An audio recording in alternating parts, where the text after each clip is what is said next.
Hello, and welcome to another episode of Accessibillity. I'm your host Laura, and due to the current UK heatwave, I'm appearing in cartoon form today. Hi. I'm a white woman with bright blue hair, shaved on one side, wearing a black leather jacket, a black t-shirt, and black jeans. This week, on Accessibillity, I wanted to try something a little bit different, and I don't just mean appearing in cartoon form. There have been a lot of interesting video game accessibility news stories the past few weeks that definitely deserve a mention on this show, but many of them have been a little too short or simple to dedicate a full episode of the show to. So this week, on Accessibillity, we're going to be dipping our toes into a bunch of different accessibility and video games news stories that are all a little bit too short to dedicate a full episode to on their own, ranging from games getting new accessibility fonts through to upcoming games that we hope avoid the accessibility pitfalls of their previous series entries. First up on this week's news roundup, let's talk about Disco Elysium Final Cut on PC. Disco Elysium has seen a few updates over the years that have made its very text-heavy plot easier to engage with, including increased text size and the addition of voice acting for almost all in-game text. The newest update to the PC version is explicitly designed to support dyslexic players.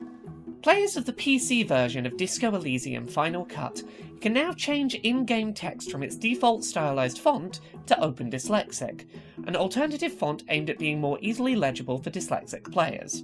Currently, there is no word if this update will also be coming to console versions of the game. In other news, with the release of Xenoblade Chronicles 3 rapidly approaching on the 29th of July, I've seen a few people bringing up the fact that the series' prior entry, Xenoblade Chronicles 2, hid some difficulty-altering accessibility settings behind a paid DLC Season Pass.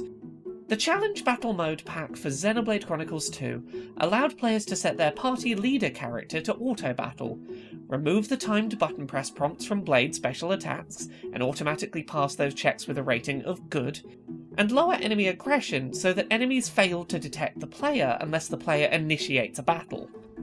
While the fact that Xenoblade Chronicles 2 locked accessibility settings behind a paywall isn't technically news, the game came out several years ago, it is worth discussing with the immediate release of Xenoblade Chronicles 3 so that we can keep an eye out for whether or not this is repeated in this new sequel. Moving on, there's a new contender in the accessibility-focused controller space, as the 8BitDo Lite SE has just released this past week. Unlike the Xbox Adaptive Controller, or the Hori Flex, which we've both reviewed on this channel in the past, the 8BitDo Lite SE does not feature customizable 3.5mm ports for attaching external buttons and switches, nor does it feature a rear tripod mount. The controller is a single small and light device with a rubberized texture on the back, allowing it to be placed on a table, and in theory stay in position during play. All of the controller's buttons are placed onto the front face, allowing players to access all buttons on the controller while it's placed on the table, without needing to lift it up. Additionally, L3 and R3 have their own dedicated buttons, so that players are not required to click in their analog sticks to activate those functions. The buttons on the 8BitDo Lite SE also feature reduced resistance, meaning they're easier to press for players with muscle weakness. We have ordered an 8BitDo Lite SE controller, and will have a video review up on this channel soon.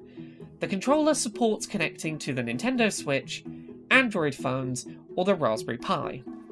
Lastly for today, we've got news that Sniper Elite 5 has recently had a new accessibility update, which has added to the game a field of view slider on PC to help players who struggle with motion sickness, as well as a series of other updates coming to all platforms, including a toggle to make enemies visible as an outline even when line of sight to them is blocked. Aiming can be made into a toggle rather than a button hold. The game's radial menu can be set as a toggle rather than a hold. The in-game map can now be manually panned around, and climbing, traversal, and running can now be set to automatic. And there you have it! A bunch of video game accessibility stories that don't need their own dedicated episodes of Accessibillity, but I did want to cover, even if briefly. As I said at the start of this episode, the UK is currently experiencing a severe heatwave, with some of the highest temperatures ever recorded in the country's history. Hence my animated appearance today, saving me setting up hot studio lights when my studio is already way too hot. That said, if you're not opposed to occasional animated episodes, let me know. as there are days that this would certainly be useful for. While none of this week's accessibility stories was huge news or needed talking about in too much depth, I'm glad we could touch on them all. If you're up for more quick roundup episodes of this show in future, let me know, as there's always small stories that deserve a spotlight, but may be pretty light in actual details to discuss.